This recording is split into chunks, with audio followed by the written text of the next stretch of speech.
What we have here is old and new Lenovo C930 and C940 2-in-1s, premium 2-in-1s. What's the difference between the two? We're going to find out that. Should you buy this, pick this up at a deal? That's the older model. Or really, should you just get the new model? Because actually, this thing is quite a lot different to this. There's a big upgrade in this. Now, first things first, they look very similar. They have the same sort of build quality, this nice sort of, dark grey colour, same sort of build quality, and they are both premium products, made out of aluminium here or aluminum. Keyboard and trackpad feel virtually identical. I'm not saying they are identical, but they feel identical, and they're both like killer. Both the keyboard and trackpad are killer. Now, the first thing you'll see is looking at them side by side is have a look at this. Woof. Have a look. Yeah, that chin there and the bezels, they're bigger. It's a bigger footprint overall. You can see that. They're both 14-inch laptops. Actually, this is 14-inch. This is 13.9. So, virtually the same. The displays are different, even though they're very similar in size.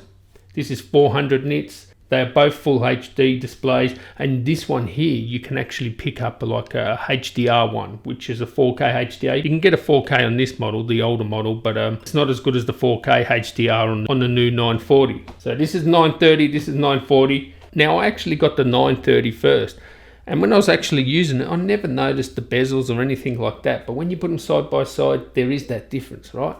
Now, either this will annoy you or not, but I will say you're not going to notice it if you don't have these sort of laptops side by side. So what are the main differences other than its footprint? Now, usually I say pick up the old model when the new one comes out, because you're going to get a great deal on the old model. In this case here, unless you get a really good deal on the older model, I would try and get this one because there are significant differences. First of all, Ice Lake 10nm CPU. You have the 8th generation CPU in here. So that's 10th gen, that's 8th generation. CPU wise, you're not going to notice that much difference between the two, but graphically, this has Iris Plus graphics and this one doesn't. So there's a big difference in graphics. We're 2x performance in graphics here.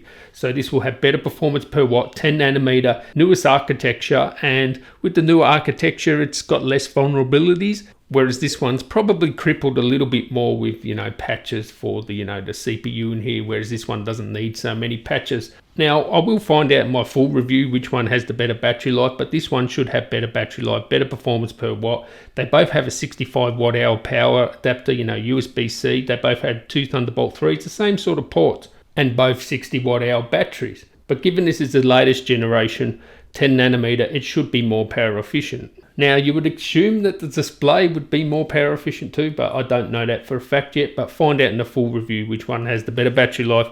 Now, one thing that can contribute to battery life is this one here has Wi-Fi 6, this one has Wi-Fi 5, so Wi-Fi AX, Wi-Fi AC. Now, this won't make a difference if you don't have a Wi-Fi 6 router, but if you haven't updated your Wi-Fi router or router, for a few years, I would definitely get a Wi-Fi 6 router. You're going to get better battery life with this, better latency, better transfer speeds. Wi-Fi 6 is real, and it is definitely worth getting there. So that will help out with battery life, transfer speeds, performance, etc. Even though this is a bigger footprint there, 1.36 kilos versus 1.35 kilos, both around the £3 mark. I can't notice, other than the footprint, any difference handling both of them in terms of weight. Now, you can get 16 gigabytes with both of these, but you get LPDDR4X, and this is 3x on this one. So we're talking memory speeds on this one of 3700 megahertz versus whatever this is, 2666. So that's going to help out with power efficiency. LPDDR4X should be more power efficient. Not only that, faster, and so that helps out the graphics having the faster memory, and it just helps out overall. Now, in terms of display, I mentioned they're both full HD display. This one's 400 nits. They don't even list what this is. I'll test it. But you can get the HDR one with this, so 500 nitter. Now, this one seems to be a bit less glossy. The brightness, this seems to be brighter. Have a look at the differences in whites. That is nice, pure white, maybe a touch blue, but it's pretty much pure white. That looks pure white to me. This sort of looks yellowish, greyish. Now, this is an older model. Maybe it's faded a bit, but that is definitely just a colour difference. That isn't a brightness difference. That is just a colour difference there. And this is much more pleasing to my eye. Now, they both have Dolby Vision. They both have Dolby Atmos as well. From what I can tell, the speakers look the same.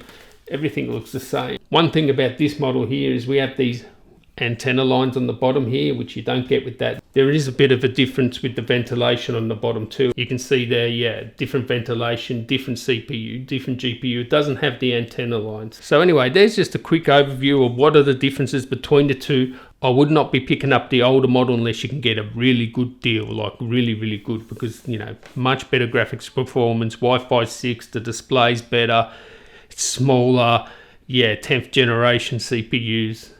Yeah, I paid a bit extra for that. So anyway, stay tuned for the full review of both of these. Catch you in the next one. Tally ho.